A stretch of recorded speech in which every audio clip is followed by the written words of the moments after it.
أعوذ بالله من الشيطان الرجيم. بسم الله الرحمن الرحيم. والذين اتخذوا مسجدا ضرارا وكفرا وتفريقا بين المؤمنين وإرصادا لمن حارب الله ورسوله من قبل وليحلفن إن أردنا إلا الحسنى والله يشهد إنهم لكاذبون.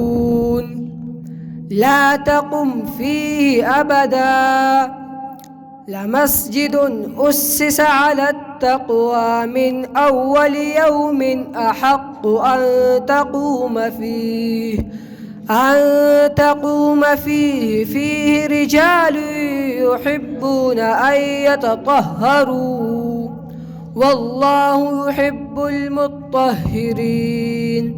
أفمن أسس بنيانه على تقوى من الله ورضوان خير أم من أسس بنيانه على شفا جرف هار فانهار به في نار جهنم والله لا يهدي القوم الظالمين. لا يزال بنيانهم الذي بنوا ريبة في قلوبهم إلا أن تقطع قلوبهم والله عليم حكيم. صدق الله العظيم.